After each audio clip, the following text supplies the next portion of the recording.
Nako, eto matapos ang halalan. Kawawang Junior, iniwan.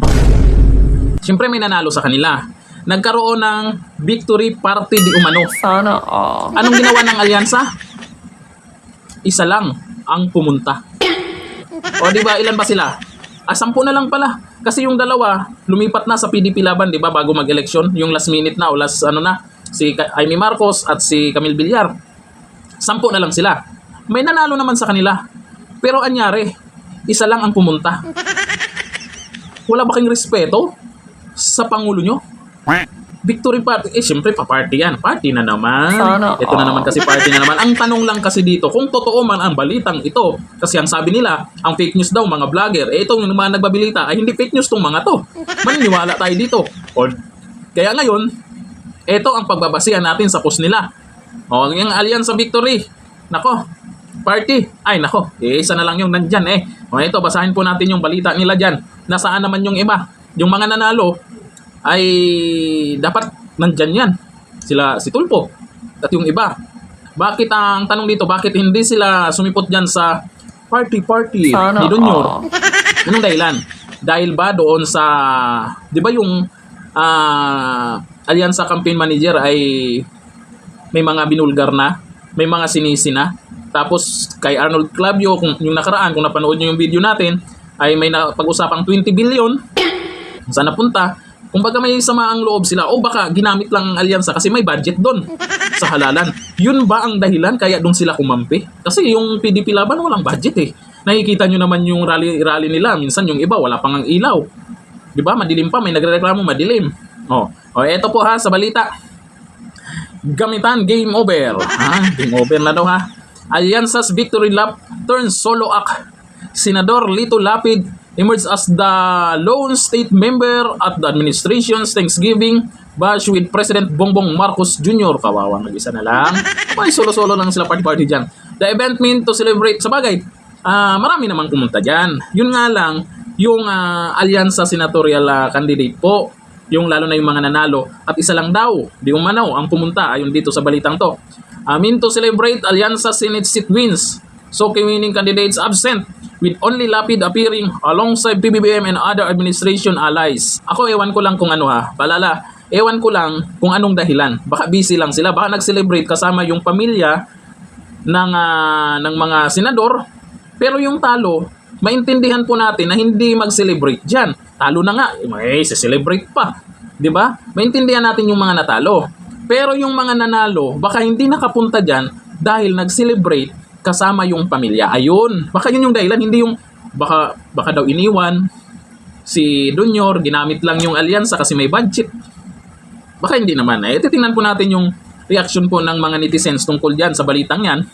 Sabi ni Ambrose, feeling ko sinadya nila hindi umaten dahil siguro naiinis sila na hindi pa din pinapalitan si Tamba na main reason bakit karamihan sa kanila ay talo. Oo nga. Pwede rin. Dapat palitan na. No. Sabi ni Lawrence, sobrang hilig pala talaga ni Junior sa party. Party. Sana Siyempre, may nanalo. Celebration naman yun. Intindihin natin, party. So, pera na naman yun. Kaninong pera na naman yun? Mayaman naman sila. May pera sila. Sabi ni Marie, start nagbalingbing ang ibang senators. Ganito yan. Magbabaliktaran na yan ngayon. Kasi po, nakita po kasi yung resulta po ng eleksyon talaga. Yung mga nanalo po sa kanila, kunti lang talaga lamang. Tapos yung nanalo sa PDP Laban, ang laki ng lamang. Nag-number 1 pa. Nakalusot lang yung sa Dilawan, number 2, tapos nag-number 3, PDP Laban. Tapos may mga boto sila. Kagaya nung galing mismo sa Alyansa Campaign Manager na sa Mindanao, talagang nilampaso sila. Ibig sabihin yan, kung gusto mong tumagal sa politika, ay huwag mo nang awayin yung mga Duterte. Mawawalan kayo ng suporta. Mindanao, Visayas, hindi lahat naman ng lugar pero karamihan sa Visayas ay Duterte, lalo sa Cebu. Sa Luzon, may mga lugar na rin, unti-unti nang makukuha ng mga Duterte yung suporta. Kaya pagdating sa 2028 ay kinakabahan din po itong iba. Yung bagong nanalo baka or yung ibang baka may planong tumakbong senador, ay baka may planong tumakbong president or vice president, mahihirapan sila pagdating sa eleksyon. Nakikita po ng lahat ngayon yung suporta talaga ng mga yung suporta talaga na galing sa mga Duterte. At hindi po mga Duterte ang nagsasabi niyan, ha. Aminado mismo ang campaign manager ng alyansa. Sila mismo nagsabi nilang paso sila. Pati si Ping Lacson, siya mismo nagsabi na nilang paso talaga sila sa Mindanao. Kung ikaw, tumakbo pagka sa national election, ay hindi naman pwedeng masiro ka sa Mindanao dahil sa kakabanat mo sa mga Duterte.